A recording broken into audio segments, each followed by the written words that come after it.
da missão dos evangelhos, a gente pode ser visto quando Deus, Ele botou o Espírito Santo na vida das pessoas para iniciar esse anúncio de salvação. Então nós temos a formação evangelística, ele vem desde o longo dos tempos, lá de João 32, 32, porque a gente vai ver que tem algumas coisas que foi da lição anterior. Segundo a lição que nós vimos, quem foi o primeiro missionário transcultural? Aí alguém disse, foi João e tal, mas aí a gente falou que foi aquele rapaz de Filipe, que foi levado de uma cidade para ensinar a escritura a um africano, chama-se Filipe. E a última pergunta foi, qual é o objetivo do apóstolo Paulo com as suas cartas? Aí o objetivo de Paulo era instruir as pessoas como evangelizar, mostrar a questão da teologia, que teologia significa estudo de Deus, ou sobre Deus. Então, Paulo tinha estudado, tudo que ele tinha orado na comunidade, ensinava, mostrava. E hoje nós temos também de entender a nossa mais nova missão na igreja. Não é cantar, não é se reunir aqui e ficar por aqui. Aqui, a igreja deve ser um setor de logística de abastecimento. Nós nos abastecemos aqui para levar a fora, é de dentro para fora. Absorvamos os conhecimentos e vamos levar esse conhecimento às pessoas que estão necessitadas.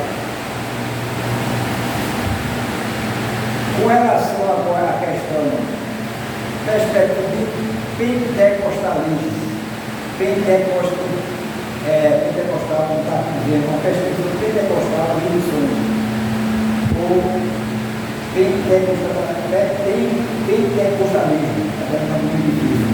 É pentecostal, mas vem nessa derivação. Por que pentecostal? Porque é que nós temos os crentes tradicionais e temos os crentes pentecostais? Na realidade, todos os cristãos são pentecostais. Porque o não pentecostal, ele derivou, ele começou quando Deus pediu que as pessoas se reunissem com Jesus Cristo e não saísse de Jerusalém até que recebesse a instrução do Espírito Santo, como descer sobre ele o Espírito Santo. Então, Deus é ali no dia de Pentecostes. Então, só surgiu a denominação pentecostal. Mas, de fato, todos estão falando pentecostal, mas na linha teológica, tem a linha doutrinária pentecostal, que é tradicional, que é das coisas todas, e cada um tem da forma que eles querem ter. Não é? Porque o pentecostal, ele tem na questão das línguas estranhas, de profecias, as coisas todas que foi dado lá naquele dia. E os não pentecostais, eles creem no Espírito Santo, mas de uma forma diferenciada, ambos creem no Espírito Santo. Mas a lição da gente, como está na lição da pequena lição ali, chamado chegar na menina. Amém, Senhor. Amém. Então, nós temos o texto que a gente vai ler nessa lição, está na produção aí, é Atos dos Apóstolos, capítulo 1, verso 1, que a gente já sabe, já falou aqui, vamos repetir. Mas recebereis a virtude do Espírito Santo, e há de vir sobre vós, e sereis testemunhas tanto em Jerusalém, como em toda a Judéia e Samaria, até os confins da terra. Então, já aqui nessa leitura, a gente vê que há uma ordem de Deus para evangelizar, independente do lugar que você esteja, independente da coisa que o povo venha vivenciar, para todo mundo. Deus capacitou todos nós para evangelizar em todo qualquer lugar.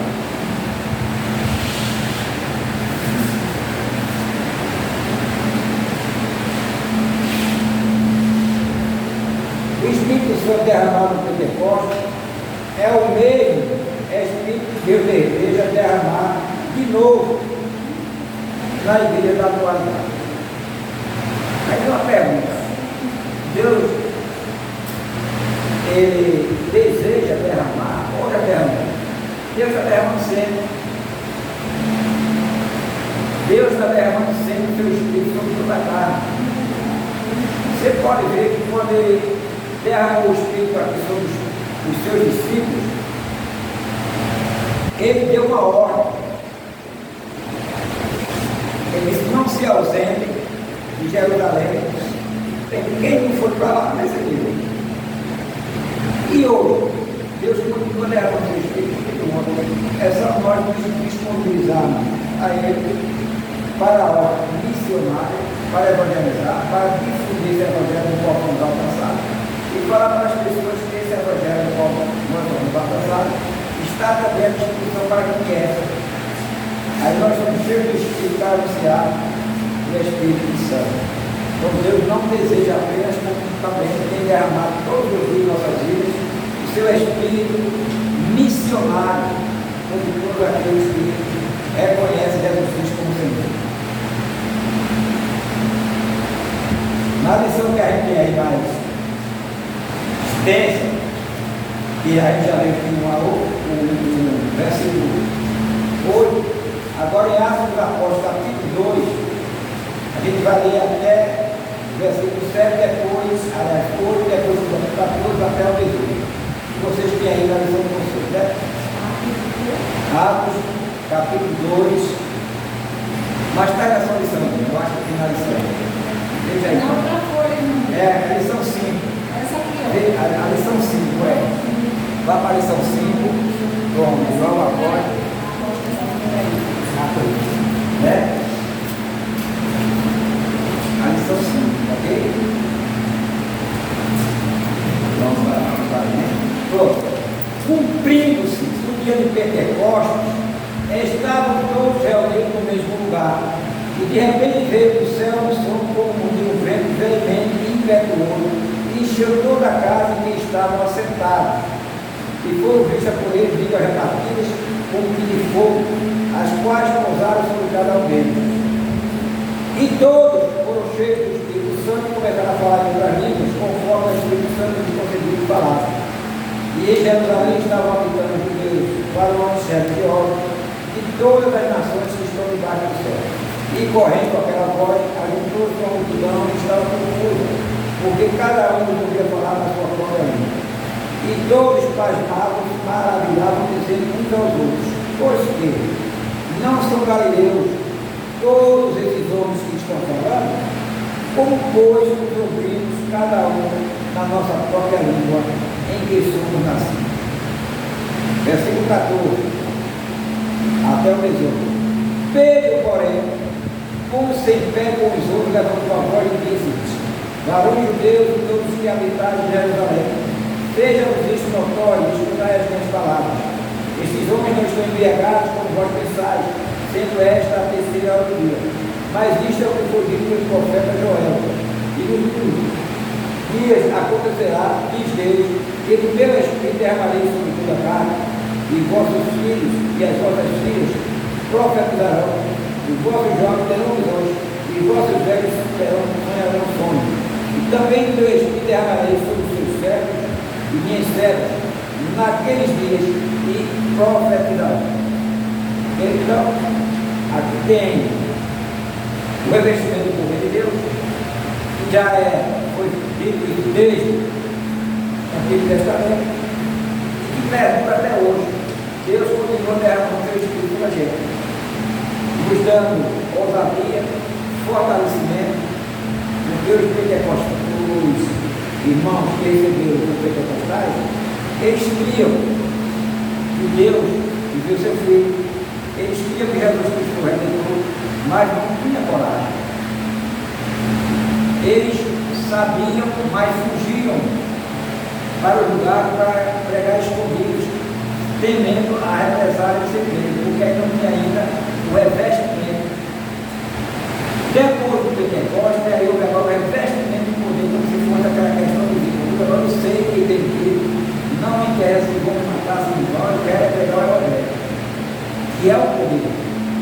Então aquele temor, aquele medo que se tinha de pregar, de se esconder, deixou de existir. Pelo contrário, ele foi exatamente para o lugar onde eles eram menos aceitos, na sinagoga, nos templos. Ele ia para lá, na frente dos templos, pregar sobre Cristo, os quais os religiosos não acreditavam. Mas por quê? Porque eles foram revestidos. Naquele tempo havia um temor de ser morto, como em outros países aqui hoje atualmente acontece. Aqui não. Aqui existe a parte da gente comodismo. Aquele espírito que a gente tinha antes do negócio do nosso irmão, muitas vezes está na gente, parado, acomodado, sem querer definir tudo isso. Então, quando nós recebemos o Espírito Santo, a gente tem a alegria do presente evangélico, para que todo mundo seja contemplado por essa boa graça, essa graça de Deus. Quando recebemos o Espírito Santo, que Deus ele não está querendo enviar, ele já enviou. Já enviou para toda a igreja inteira. Esse movimento pentecostal que os religiosos vivem hoje, a sua igreja é tradicional ou pentecostal, como você já ouviu isso?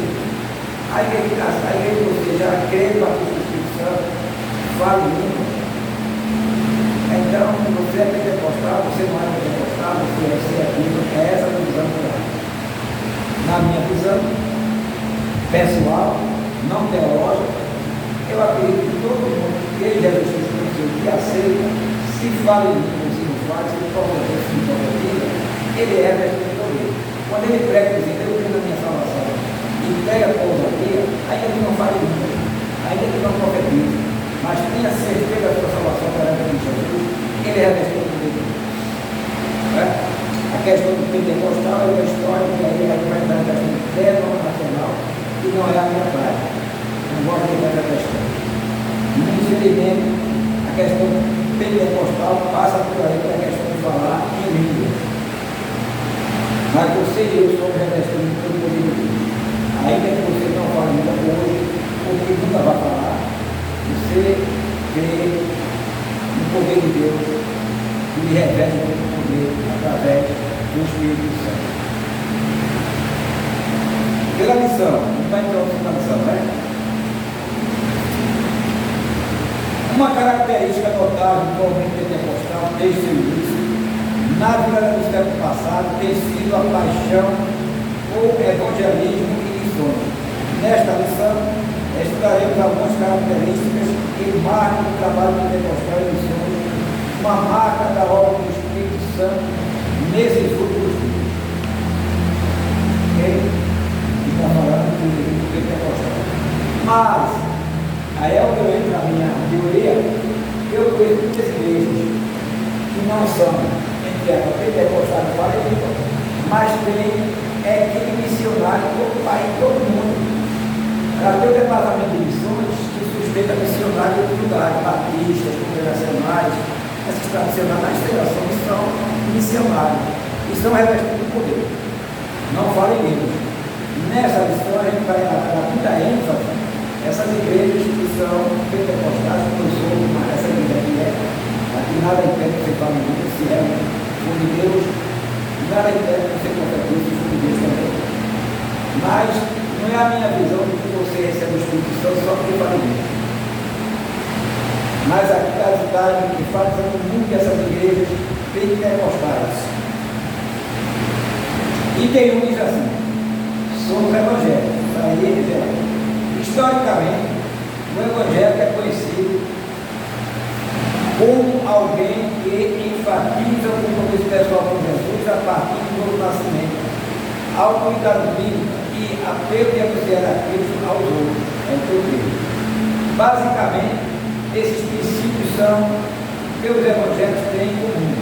Eles tornam-se um grupo evangélico com raiz histórica na ênfase da reforma protestante. Primeiro, a autoridade das Escrituras. Segundo, a salvação pela fé. Terceiro, o sacerdócio universal dos crentes. Então, esse é o critério do evangelho. Crê nas Escrituras, crê na salvação pela fé e o sacerdócio universal dos crentes, que é a questão do ser único, adorar a Deus, fazer o que Jesus Cristo foi único, que é através dele você ir para o melhor. Então, de acordo com o Vicioso ou convertido, podemos dizer que o movimento pentecostal contribuiu com esse curso evangélico descrito acima com a natureza dinâmica da fé cristã. Esse princípio envolve a atividade de Deus em termos do Espírito Santo, em termos do ministério do Espírito Santo. Né? Essa descrição, esse entendimento, se você pegar aí com referência, 1 Coríntios, capítulo 12, versos 1. Vou pegar aqui, porque nós vamos pegar no tempo, alguma coisa, para estudar na esquerda, na gente vai ficar logado. 1 Coríntios, capítulo 12, verso 1, diz assim.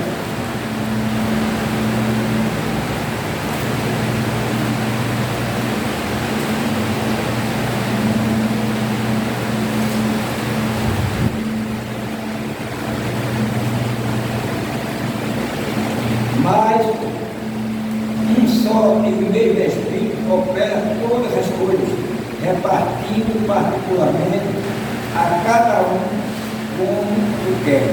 Né? Aqui está vendo acerca da diversidade dos dons espirituais. Então, o mesmo Espírito, como está vendo aqui, apesar da ênfase da língua e da profecia, está dizendo aqui que o Espírito de Deus está em nossa vida. Ele opera de diversas maneiras. Como quer, ele reveste cada um do jeito que ele quer. Não é porque eu sou pentecostal, porque eu tenho que ter o nome de profecia, de visão, de pregar, não. Você pode falar de pentecostal, ser pentecostal, e Deus não dá nenhum desses dons. Ou dá confusões. Mas quando você tem o dom do que está com o tripé, que é a questão das escrituras, salvação pela fé, e ter a incumbência de ser um sacerdócio na questão do evangelho, você está dentro dos padrões bíblicos. Como que a pessoa diferencia, exemplo, eu vou pregar algo, né? Aí como que eu vou saber diferenciar que aquilo que eu vou falar é o Espírito Santo que está me conduzindo ou se é a carne? Tem como diferenciar? Se você que está pregando, você que quer ver as pessoas. Pastor, quando eu estou pregando o meu conhecimento da carne, pode até ser uma boa pregação, talvez deve ser efetiva, mas a igreja não vai sentir nada, vai apenas ouvir história. Quando é uma pregação profética, vinda de Deus, que você às vezes nem sabe que está sendo usado, você vê a igreja diferente. Qual o fato de você pregar o conhecimento teológico, não quer dizer que está fora, não.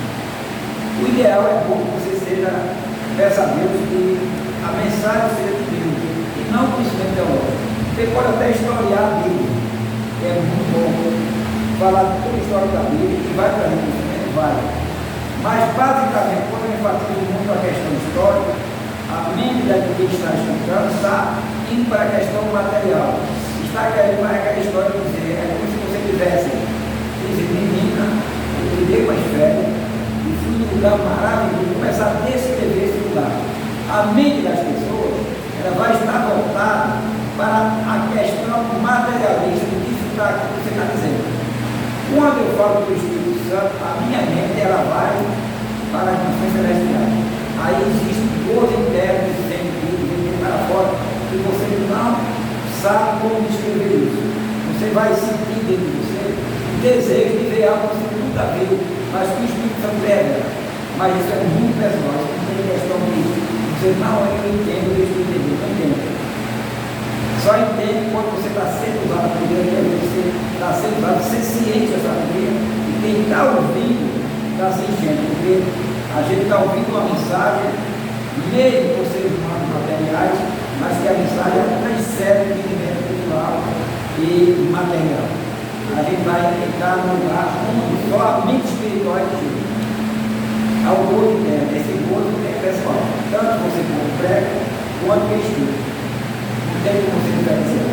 Pode ter teólogo aqui que fala, eu já ouvi muitas pregações teóricas, é maravilhoso, é bom. O cara vai, fala da história, fala no peito, ele nasceu assim, vai no peito, vai no fora, aí espera. Aí você for estudar a história das igrejas, as 7 igrejas da África, pegar aí a história do cara, porque é que a igreja mais rica que tinha lá para lá era a pior que tinha dentro de Deus. E a mais rica que tinha era que Deus mais rejeitou. Egito quer ser rico? É porque era rico? Não. Não quero dizer eu sou rico, eu confio na minha riqueza. Aí Deus diz o Egito, então, que este pobre cego verá em mim. Aí o cara vai por aí, vai ver o que é que essa mulher ali.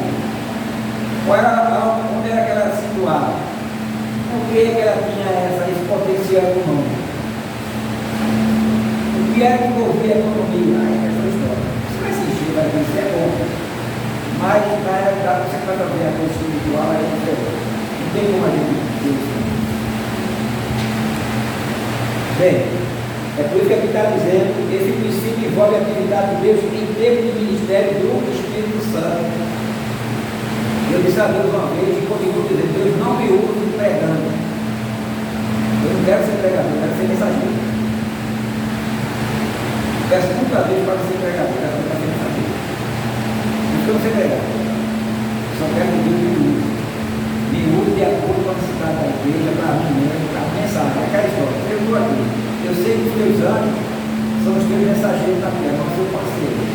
Eu quero estar no plano, para quando alguém chamar para nós, não pode trazer a mensagem, eu olhar e Deus dá a mensagem dele para a igreja. Para mim também.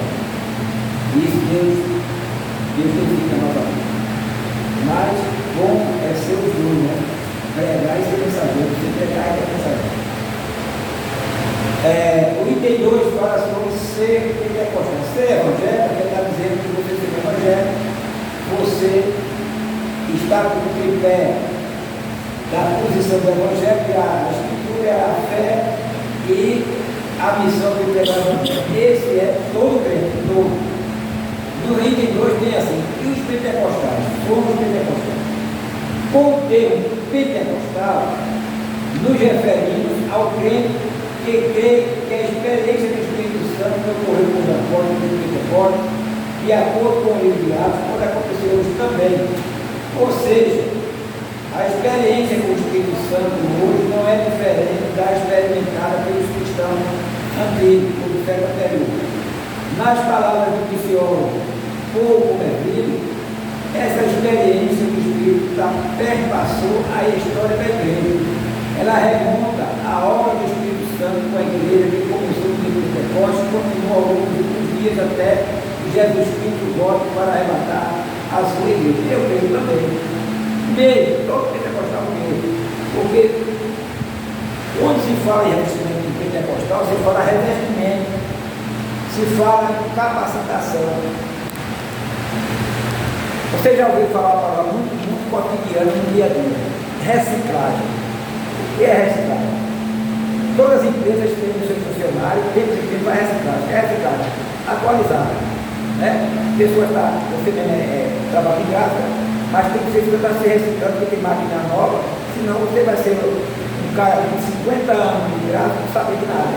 Fica na cara da TV, aparece a novidade e tudo é para você. Então, nem que você for para o mercado na Europa, você vai ter mesmo tanta experiência naquele lugar, mas não vai ter nenhuma oportunidade, porque você tem reciclagem. Então, o Espírito Santo para a gente é como se fosse uma reciclagem. O crente tem que estar se reciclando. Mas qual é a reciclagem do crente? São cursos. Pode dar errado, não. Vai estudar errado de jeito nenhum. Mas a maior reciclagem do cristão é buscar a presença de Deus, é orar, buscar e pedir a Deus. Ler, mas sem preocupação de buscar o Espírito Santo, pelos conhecimentos teológicos, não vai encontrar. Eu posso dizer a qualquer pode ser o maior teólogo da crise, não encontra. Buscar a presença do Espírito Santo com conhecimentos seculares não vai encontrar, porque Deus, ele não é separação de pessoas, não faz separação de pessoas. Ele busca o Espírito Santo para estar naquele que busca o Espírito Santo através do próprio Deus. E não buscar o Espírito Santo por outras viés. Não, eu vou ter que fazer vários estudos para buscar o Espírito Santo. Você não vai encontrar. O Espírito Santo se busca pela busca sincera diante de Deus.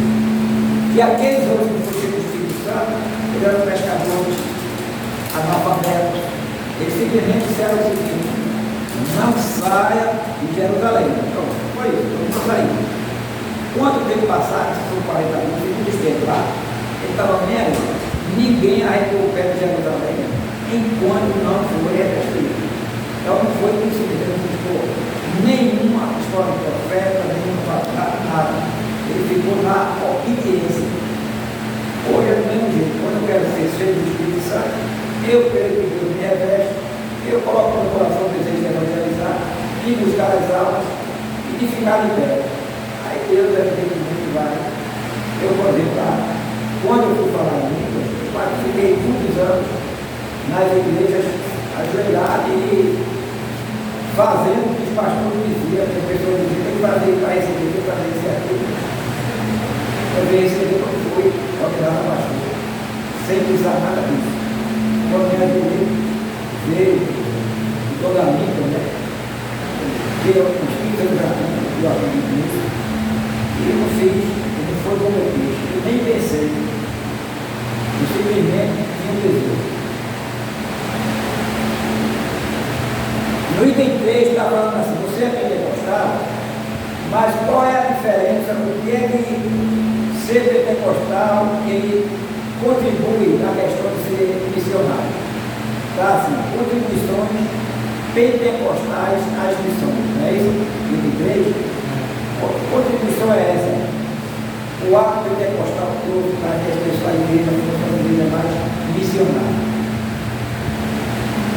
Uma das contribuições pentecostais mais significativas para as missões modernas, sem dúvida, é a ênfase do papel indispensável do Espírito Santo no complexo desafio de plantar igrejas onde Cristo não foi anunciado. Esse entendimento está na base do importante crescimento evangélico depois das missões operadas pela obra pentecostal.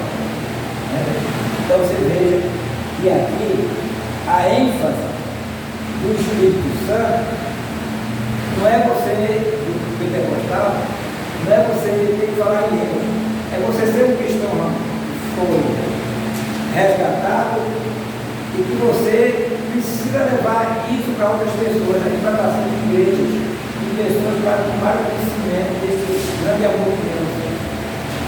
Dizer às pessoas que Jesus Cristo realmente é o único caminho pelo qual o homem de seja salvo. Dizer às pessoas que essa vida aqui é transitória, que a gente está marchando para um lugar muito melhor do que isso, mas depois que sairmos daqui.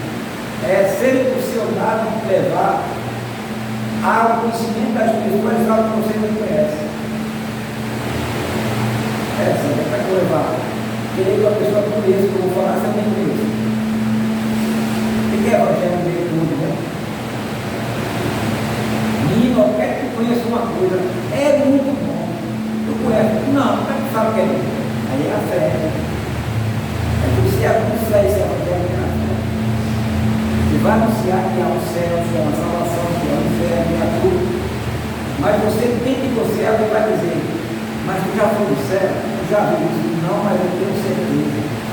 Porque a fé é você ter certeza daquilo que você nunca viu, mas ter certeza que existe.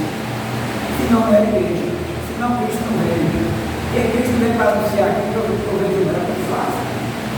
Ele vem para anunciar a fé de família, vou preparar o lado. Se ele nunca foi lá, vai ter. Você não vai ver depois de sair daqui. Rapaz, vai dizer, eu não vou não. Se você não mostrar primeiro, eu não vou, filho. Eu quero ir. Mesmo sem ter ido lá, mas eu vou. Essa fé é isso que foi impulsionado. Os cristãos levaram essa mensagem de salvação. Esse entendimento está na base do importante crescimento evangélico depois das missões operadas pela obra pentecostal. O evangelho foi difundido realmente depois do pentecostal, mas por que foi? Foi por causa do livro? Não. Talvez o pentecostal vai dizer que não foi por conta da ousadia que o Espírito de Deus deu, a coragem de Deus ser missionários. Quando eles não eram revestidos, foi só de falar em língua, eles disseram, olha, houve a ligação, houve, porque eu estava não sabendo nem ler. Estava falando vários idiomas, aí eu estava só chegar e está no meio desse povo aí que não sabe nada, está falando coisas no meio idioma, eles nem sabem disso. Isso não foi a maior tacada que eu consegui, não. A maior tacada foi que a partir dali, com medo de anunciar o evangelho, deixou de existir. Ele agora não estava escondido mais dentro do buraco, não estava agora dizendo que era crente. Ele agora dizendo, eu sou cristão, eu estou pregando aquele Cristo que vocês já acham de matar, mas ressuscitou e está entre nós. E é através dele que vocês têm a salvação. Aí então houve essa coragem. O revestimento do poder foi a coragem dele de difundir esse evangelho, anunciar aquilo que pela fé eles absorveram. Eu tenho certeza, agora eu prego. Pedro disse assim, para mim, quando matar, não tem nada a ver, eu quero ir para o céu. Paulo, do mesmo jeito. Os discípulos, quando foram revestidos, ele disse assim, agora eu vou matar. Que eu sei que eu tenho um lugar melhor. Não estou nem aí, vou pregar o evangelho. E serve para vocês também, que é algo melhor. Não só teve a ousadia e a coragem, como também o amor pelas pessoas que estava rejeitando, que é justamente isso, o maior dom, que é o amor.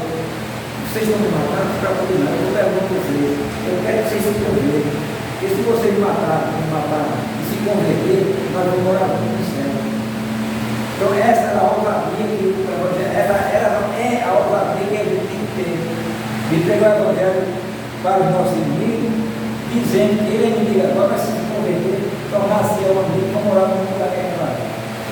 Essa foi a virtude do Espírito Santo para fortalecer a igreja.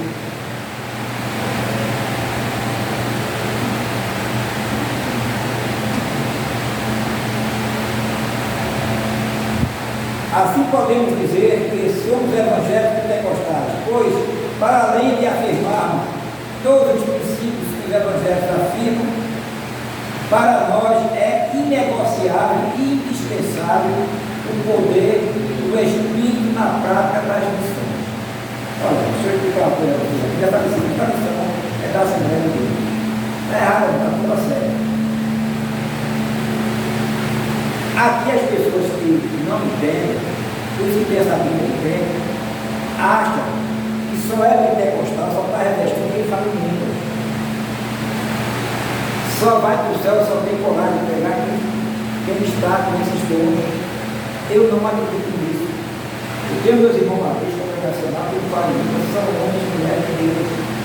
Aqui está dizendo que o Espírito Santo é a prática das missões. Aí é verdade. Então, o atual do Espírito Santo, ele está na minha vida, na tua vida, e fala do que fala.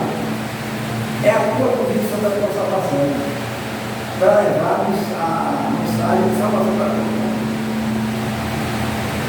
O Espírito Santo nos dá ousadia, ele nos dá. Mas ele dá ousadia para pregar a palavra, só você falar a língua? Não. Eu tenho pessoas que não falam língua, que nem creem nessas coisas, como bater em outra língua, mas não creem que é uma questão diferenciada. Mas é um de Deus que prega a convicção. Mas aqui está dizendo que é toda a verdade, que é indispensável que nós tenhamos o Espírito Santo. Você tem o Espírito Santo. Nós temos o Espírito Santo. Independente de falar em línguas, ou deixar de falar em línguas. O Espírito Santo está em você. Quando você crê que Jesus Cristo é o Senhor, seu Redentor, ele lhe salvou. Agora, se Deus quiser me dar um amor, amém. Não vá achar que você tem o Espírito Santo e quem fala, eu não tenho, não. Isso para mim é heresia.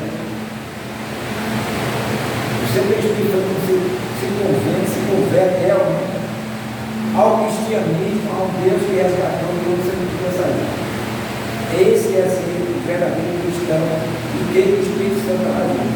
Sem medo de falar do Evangelho, e fala para quem fala, mas pegar para quem tem dinheiro, para quem não tem, para quem é bravo, para quem é não, para quem pode, para quem não pode, pegar o Evangelho. E dizer se você é arrependendo da prisão. É Bíblia. Essa é a obra do Espírito sem ordem, e se apelar. Agora fala que nem para isso. Fez uma entrevista com um cara que é islâmico. No Irã, o ladrão, quando rouba, corta a mão direita, se rouba de novo, corta o pé esquerdo. Aí perguntou a repórter ao dele, quer dizer que lá as pessoas são cortadas os pés e a mão de rodas, não. Quem corta os pés e a mão é a própria pessoa. Oxente, Bom, se ele vai falar, porque não sabe que não é para roubar, não tem a lei, então se ele rouba, sabendo que também do amor, então quem botou a mão dele não foi a lei, foi ele. É a mesma coisa que você está, aqui o exemplo, você é um marceneiro, tem aquela serra que corta a madeira, você sabe que corta o braço, se você não vai ver o braço, vai. Então assim é a lei. Você pode lá no Irã, na Turquia, quando você vê o cara sem braço, ninguém correu, não foi, ninguém errou, sabia que ia perder a mão. Aí pega a mão direita e depois o pé esquerdo. Por quê? Porque com a mão direita cortada e o pé esquerdo cortado, porque a perna direita dele esquerda, ele vai trabalhar até morrer. Então, a questão do evangelho, ninguém pode dizer que vai para o céu ou para o inferno porque você está sendo levado. Você não quer, você está querendo ir. Então, essa é a ousadia do evangelho. Dizer você tem o céu e o inferno. A punição é você denigrar você mesmo, não é Deus. Agora, obra missionária depois do Pentecostes. Depois do Pentecostes. A gente viu o Pentecostes e agora vamos ver depois do Pentecostes.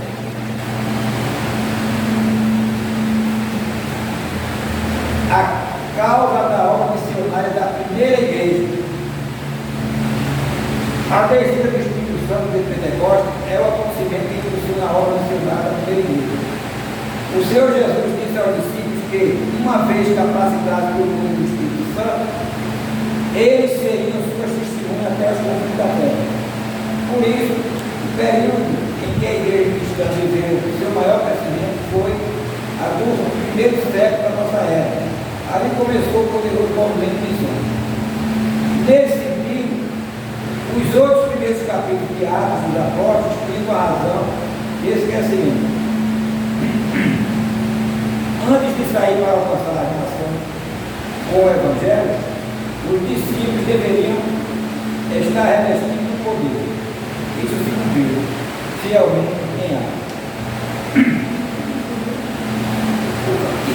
O que é que isso nos traz no dia a dia?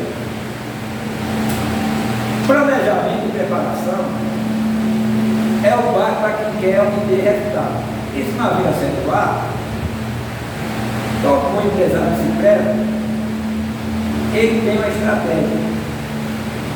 Eu, como já fiz economia e administração, sou formado nessa área, existe uma matéria como estudo de mercado. O que é estudo de mercado? Por exemplo, a gente está vendo muitas empresas comerciais, atacadores, sendo implantadas em toda a cidade aqui para mim.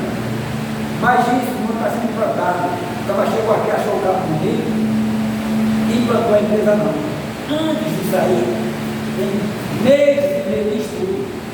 Vai olhar o contexto da cidade, a quantidade das pessoas da cidade, o poder econômico da cidade, o nível das pessoas da cidade. Qual é o potencial que a empresa tem para desenvolver dentro da cidade? Chama-se estudo de mercado. Isso é na vida secular, tem que ter o planejamento. No planejamento, aqui está dizendo que as primeiras igrejas tiveram sucesso porque teve a sua edificação, a sua fundação naquilo que a igreja precisa ter, fundamento do Espírito Santo. Eles tiveram o revestimento, eles foram sedimentados, a base edificada no Espírito Santo ali. Aí a partir dali ele foi revestido para destruir. Ele não saiu lá, como disse, pelo contrário, quando Jesus Cristo morreu, eles se esconderam. Eles não tinham estratégia, talvez tinham vontade, mas não tinham. Qual foi a estratégia? Foi Deus dizer, quem vai revestir sou eu. No Evangelho, o revestimento da estratégia é o Espírito Santo. É eu ter o desejo. Porque se eu tiver esse desejo, como está dizendo, aí nós temos o privilégio de ser revestido, de ser alimentado pelo Espírito Santo. E aí é como a Bíblia diz que eu estou fazendo a minha casa em cima de uma rocha. Revestimento. Espírito Santo. Né? E aqui está revestido do poder de Deus. E se cumpriu fielmente o capítulo 2 de Atos dos Apóstolos. Fielmente cumpriu. Deus mandou revestir capacitou. Houve aí agora uma edificação genuína na base que é Jesus Cristo. Depois que houve esse revestimento, aí houve agora a expansão missionária da primeira igreja, mas depois do revestimento. Depois de ser cheio do Espírito Santo, os discípulos puderam compartilhar a mensagem do Evangelho de Jesus Cristo com outras pessoas, além das fronteiras da Palestina.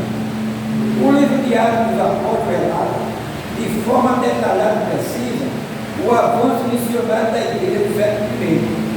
Embora o livro diário destaque a atuação do apóstolo Paulo, considerado o maior missionário da igreja primitiva, pois ele estabeleceu a igreja nas 4 províncias romanas: Galácia, Macedônia, Acaia e Ásia. Também estão registrados trabalhos importantes de outros homens e mulheres de Deus, tais como Barnabé, Pedro, Silas, Filipe, João Marcos, Apolo, Ágata, Priscila, etc.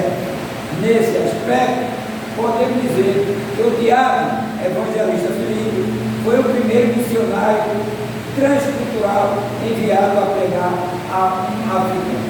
Então, aí a partir daí da expansão da obra missionária, nós tivemos aí a outra vez de pregar em outros campos, como aqui está tendo várias regiões, de culturas diferentes.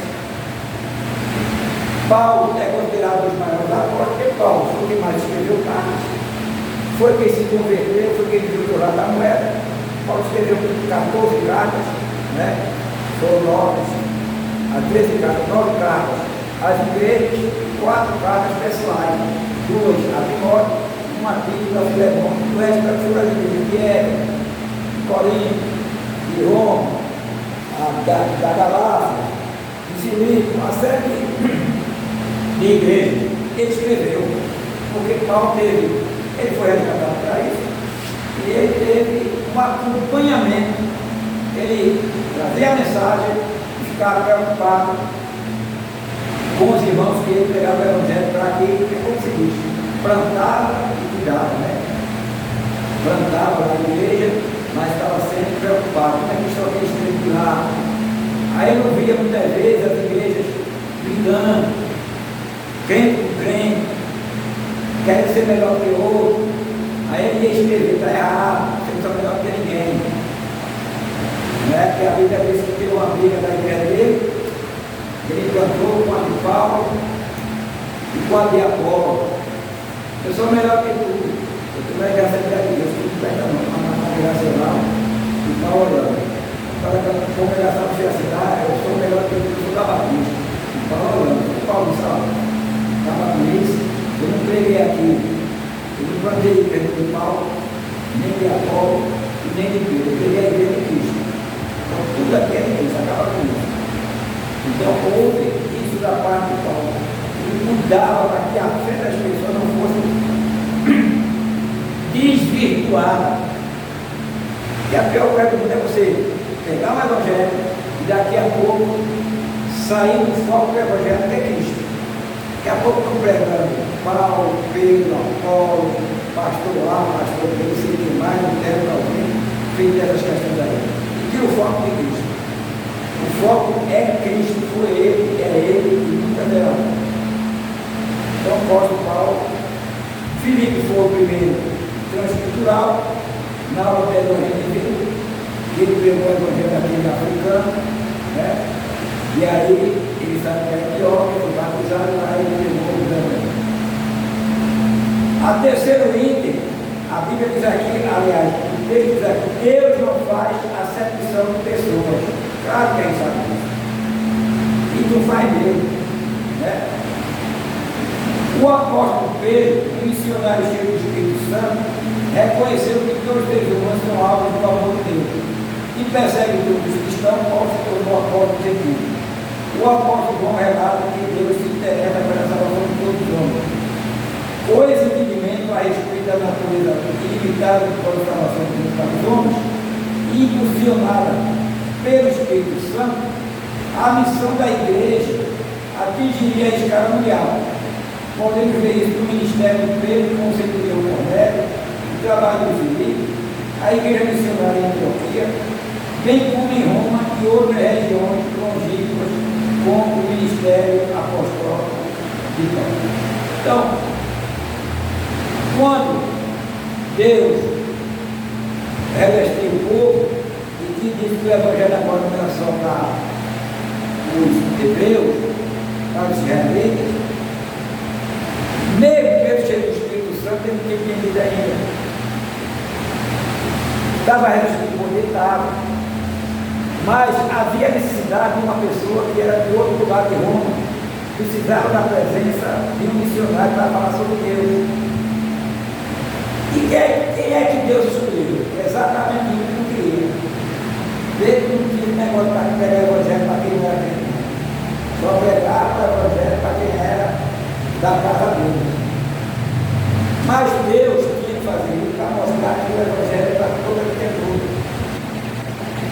Aí foi quando, antes de enviar o mensageiro, Deus mandou aquela visão lá na Antioquia e desceu com um lençol cheio de todo tipo de comida ruim. E Deus disse a Pedro: Pedro, mata e come. Ele disse: Deus me livre de comer coisa imunda. Por 3 vezes ele desceu aquela visão. Aí Deus disse para Pedro: não considere imundo aquilo que eu faço. E Pedro acordou. Quando Pedro acordou, aí tinha uma pessoa na porta dele e disse: olha, você dormiu com a mulher, quer que você vá lá? Aí ele lembrou e disse: ah, eu tenho que ir. Deus está me dizendo que eu não tenho que fazer essa coisa. Ele também tem o direito da salvação. Aí foi lá. Porque ele precisava de Deus, não tinha o Espírito Santo, que ainda a seleção do pessoas. Aí ele foi lá e levou a mensagem, disse a Cornélia a visão que teve e disse: Deus vai ser a pessoa. Filipe do mesmo jeito, Paulo do mesmo jeito. Então, Deus usou esses homens que tiveram experiências contrárias para unificar o Evangelho, para levar missões a todas as pessoas indiscriminadamente. Não importa quem seja ou não seja o destino, todos têm direito à salvação através do Evangelho. Por isso que ele está dizendo: Deus não faz acepção de pessoas. Item 3. A ação do Espírito Santo e a obra missionária no Cristo. A função do Espírito Santo na obra missionária. Dentre as muitas funções do Espírito Santo estão as de ungir, inspirar, separar e enviar homens e mulheres para os 4 cantos da terra como missionários do Senhor. Por isso, a obra missionária é uma tarefa ligada à ação exclusiva do Espírito Santo. Vemos esse princípio com nosso Senhor Jesus, que foi ungido pelo Espírito Santo para exercício do seu ministério. Isso ainda está há 720 anos antes de Jesus Cristo nascer, no livro do profeta Isaías está editado, 61, capítulo 61, do versos 1 e 3, quando o Senhor foi ungido. E lá em Lucas também 4, 17 e 20, quando ele fala isso, para a gente recorrer. E o Espírito do Senhor me ungiu de Jesus, como filho de Deus, para levar essa obra missionária. Em outro momento, o Espírito Santo não permitiu que os apóstolos ficassem envolvidos com problemas sociais e quaisquer outras atividades que não fossem a evangelização. A obra missionária é tão excelente quando a primeira coisa que houve os discípulos foram anunciar a salvação. Teve preocupação com nada, quem percebe e não percebe. Quando começou a ver as conversões, todos nós sabemos, quanto mais gente se reúne, mais fica um grupo heterogêneo. O que é grupo heterogêneo? Diversificado. Uns com mais necessidades, outros com menos necessidades, outros mais inteligentes, outros menos inteligentes. Existe dentro da sociedade um grupo de pessoas diferentes raciocínios potenciais, ele poderia admitir isso. Mas, mesmo havendo essa diversidade, a função única do Evangelho não era olhar se você tem dinheiro, se tem, se você é inteligente, se você não é, se você precisa, se você não precisa. O Evangelho não estava nem para isso, nem para isso. Estava querendo dizer a você que a salvação é de Cristo. Quando as pessoas começaram a crescer, alguém começou a dizer: Pedro, está crescendo o mundo de crente, mas tem gente que está passando fome, tem gente que está sem roupa a vestir. Isso eu queria nem saber. Se vira. Já que você está vendo isso, pega certas pessoas que não seja ambiciosa, não seja ladrão, que cuide das pessoas de verdade, e aí vai cuidando dessas pessoas que têm necessidade. Eu vou cuidar só do Evangelho, quero nem saber se está passando fome ou se não está. A minha missão é pregar o Evangelho, que é o Deus que supre tudo. Agora, já que tem a necessidade, tem pessoas exclusivas dentro para fazer isso, para não tirar o meu foco. Está escrito aí, nada dos apóstolos, está aí.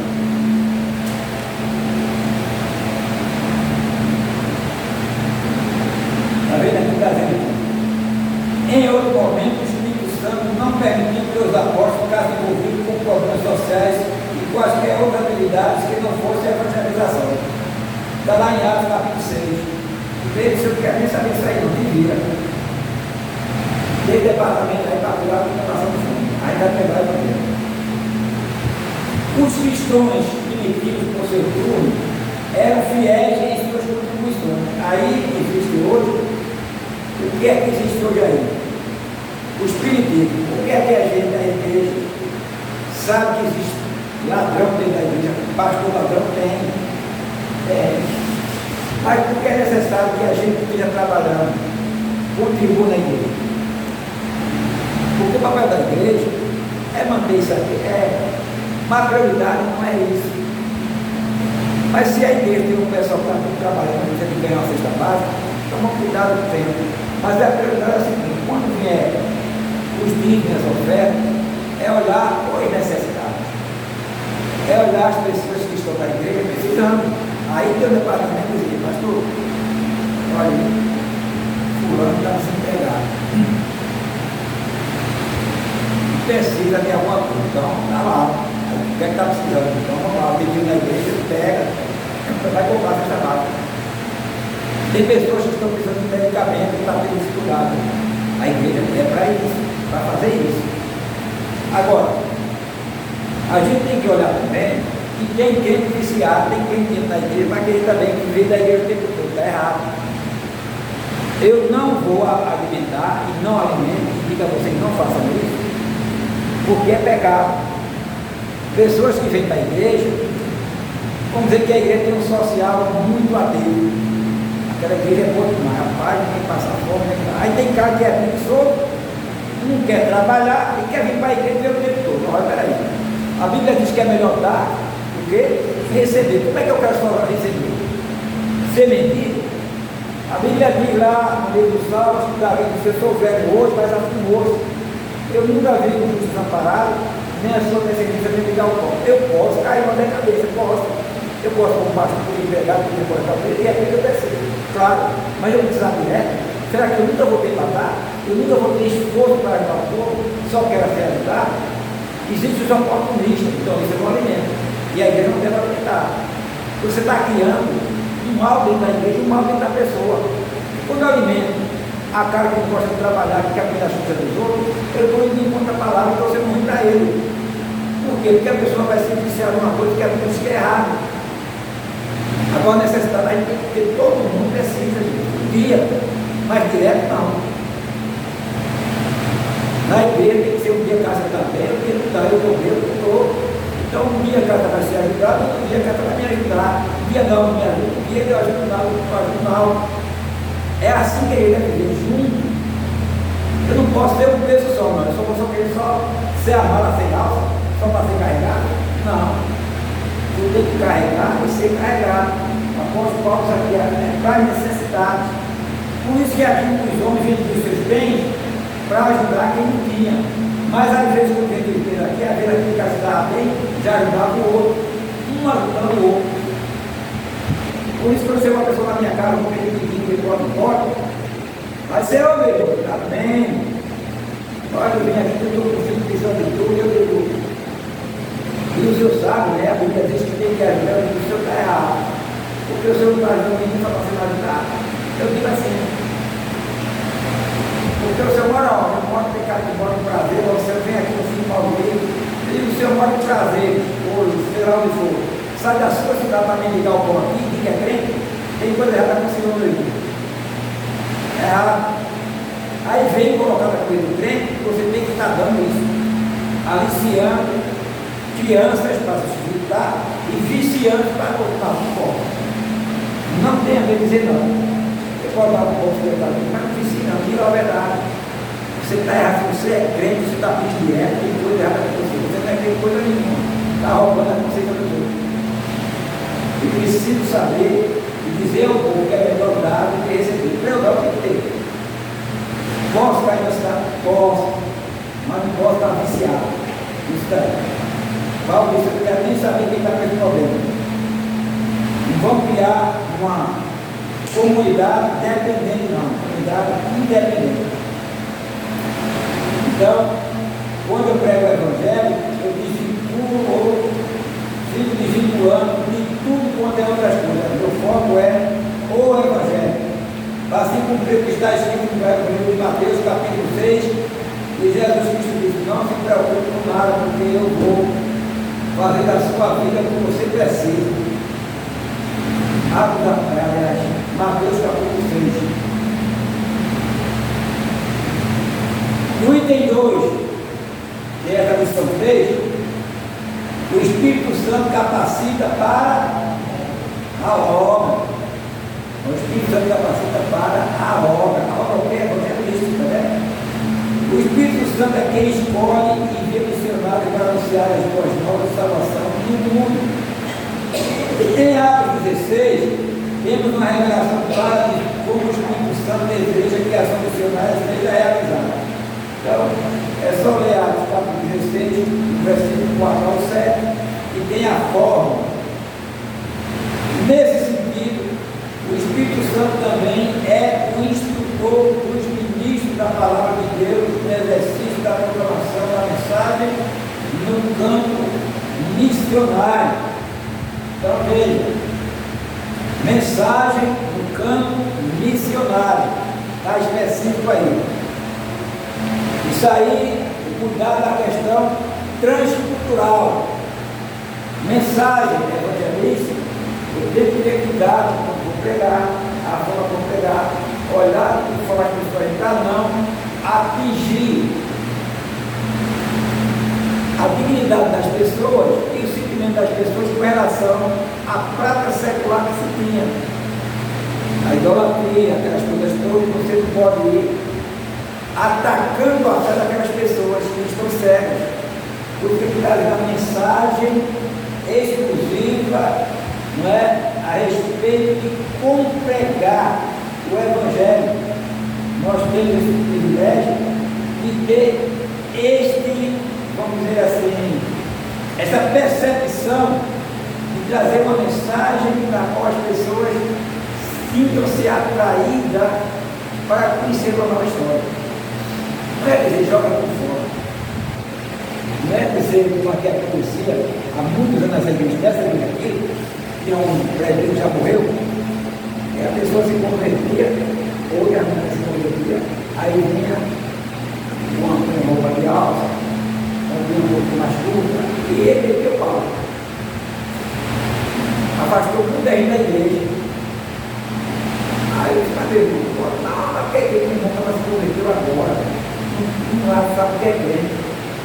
Sei lá, 5 vestidos, não tem outro vestido, vai jogar fora da noite. Não, os corpos para se converter, ela vai se adequando, né? Algo que ela tinha, ninguém conseguiu colocar tudo para a igreja. O Espírito Santo vai voltando, você tem a mensagem, e a pessoa vai se envolvendo. Então, os corpos, as próprias vestimentas, aí você vai lutando. Vai jogar fora do jeito, se não tem condição de comprar outro.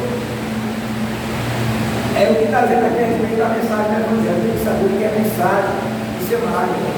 Eu vou chegar no mundo e dizer, irmã, está me chorando um pouquinho, para você ver, tem que deixar isso no choro, que eu quero. Entendeu? Você é mais irmã para que você queira. Eu vim pegar o Evangelho para você, olha. É Jesus, é Jesus, é Jesus, Jesus. No final que é assim. Agora, para Jesus ter aceitado, tem que tirar. Então, a boca é diferente. A pessoa vai dizer, eu não tenho dinheiro para comprar nada, não tenho lugar de comer. Aí está falando, irmã, sério que não, porque a irmã disse que Jesus é muito bom, eu até gostei, mas não me aceita porque eu não tenho dinheiro para comprar uma roupa. Que história é essa? É falta de função do Espírito Santo. É dizer, venha, Deus vai conversando. Pode ter certeza que se converte em pouco tempo, as pós da roupa não é mais a mesma. Ela não vai mais